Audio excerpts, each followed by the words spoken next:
payment will be $1,519.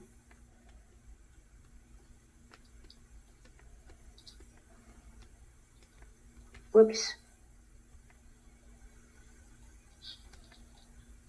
And 50 cents. So every month for 10 years, you'll make a payment of $1,519.50. But you may say to your lender, that's more than I can afford. Let's look at a different term. So let's go over to 30 years. What's the rate at 30 years at 4%? What is your mortgage factor? 478.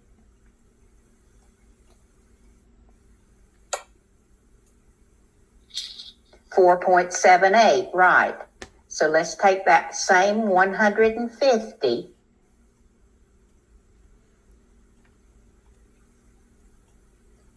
times 4.78, and for 30 years, this loan would cost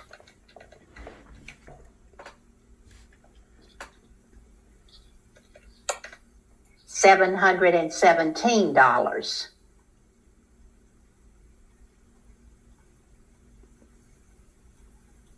So would you want to pay $1,519.50 for 10 years?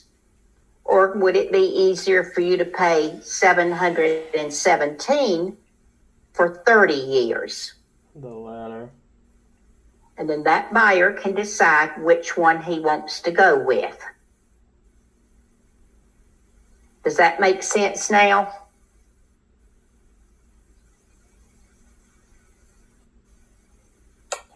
Now, for test purposes, you will not have to look up a number on this chart. This chart is what the lenders use. What you will do for test purposes, they will give you a factor, and you use what they give you. Okay? Now let's go back to this problem.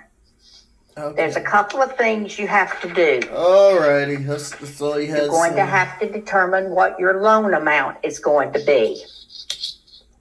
Your purchase price is $180,000. So it's at 180 times. And an 85% LTV. You're going to do 180,000 times 85% to get your loan amount.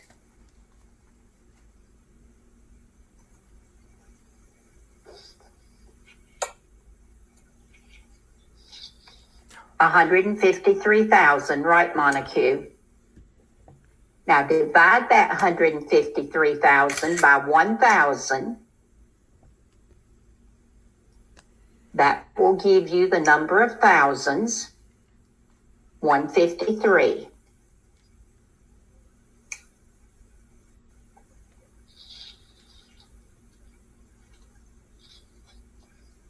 Multiply that 153 by the mortgage factor that they gave you, which is 6.65.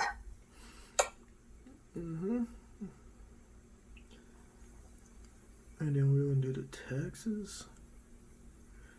And your monthly payment is going to be $1,017.45, principal and interest. Divide that by 12. Everybody understand that okay? Insurance and 480. And divide that by 12. Then you want to add 83 to 40. Okay. Now we've got to add to that the taxes and insurance, because we've got to have their PITI payment. Yeah. Their taxes are $996 a year. Divide it by 12 to get monthly. And that's $83. Their homeowner's insurance is $480 a year. Divide that by 12, and your homeowner's is $40 a month.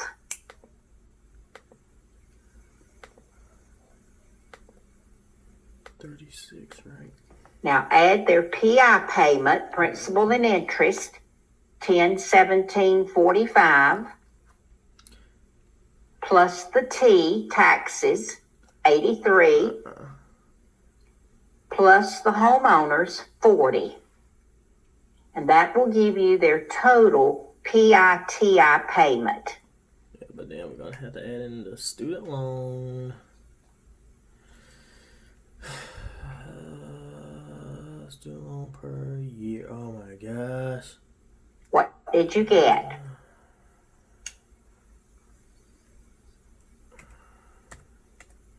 Got 319. 1140.45. Donna got it right. Did anybody else get it right? Yeah. Anyway, Ebony, good. so it looks like that's gonna be Jonathan, Cody, Katrina. 319. Keisha, you got your decimal in the wrong place. 319.33. Okay. A lot of you have the right answer now. Okay? Now, just mark that down as 3,000 your divided by monthly 12 housing debt. Okay? equals 250. Their income was $90,000. That was given to you in the question. So divide that 90,000 income by 12 to get monthly.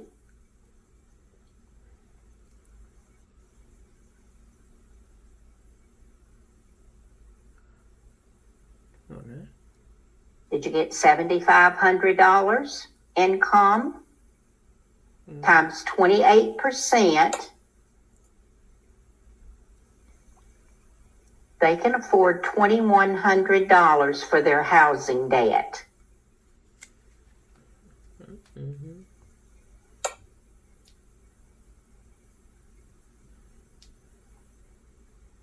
Okay? Then we've got to add their other debts. This is a weird ass way of doing it. Their housing debt was $1,140.45.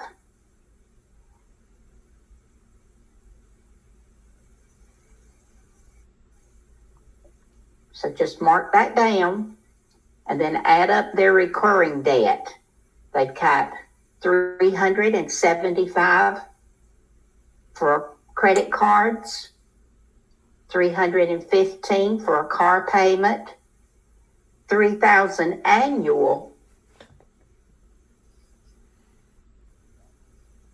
for student loans. You got to divide that. Now It's we've gonna be got to have 250. monthly, so divide that 3,000 by 12.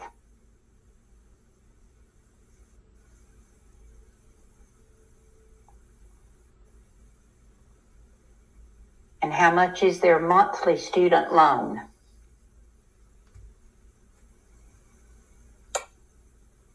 $250, right. So now we've got $250 for their student loan, and their other recurring debts are $560. So add all that together. $375 plus $315 plus $250 plus $560.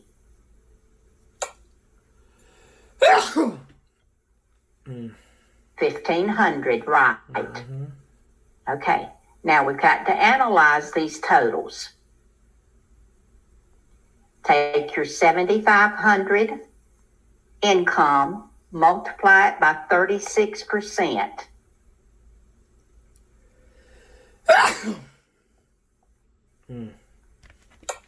That gives you $2,700 total. Subtract the $1,500 recurring debt. And what can they afford for their housing?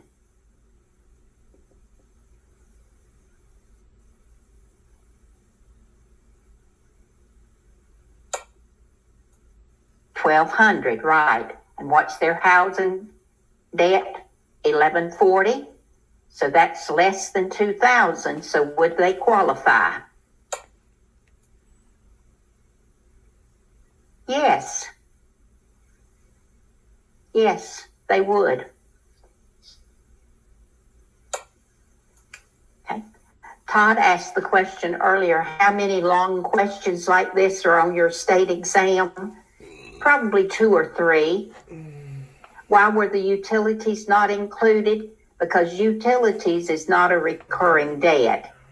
Your recurring debt is the same amount every month, and your utilities will not be the same every month. So that was garbage. The interest rate was garbage. The 30 years was garbage. Honestly, credit card payments aren't really a recurrent debt unless it's a The more you practice these, the easier they'll get. Right now, it seems very hard because it's so much information. But the more we practice, the easier it'll get. Is there a way to calculate how much gross is needed to buy a home, not knowing the PM? No, ma'am. Brittany, if you don't know what your payment's going to be, then you cannot calculate how much income you need. But once you know what your payment's going to be, then you can calculate how much income you need. Okay. Any other question about this?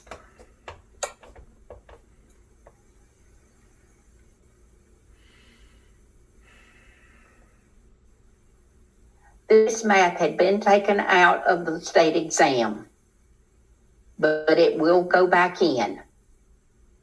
Yet time does fly when we're doing math, Donna. Okay. All right. Here is how they analyzed it another way. If your income is $7,500 a month, your PITI is going to be $1,140.45. If you divide your debt by the income, that gives you a rate of 15.2%, which is less than 28%. And if you take your total debt, divide it by 7,500, it gives you 35.2, which is less than 36. I would not do it this way. I think when you do it this way, you get confused on your multiplying and dividing. I would do it the way we did it on the other slides, which is multiply to find your debt, divide to find your income. And it is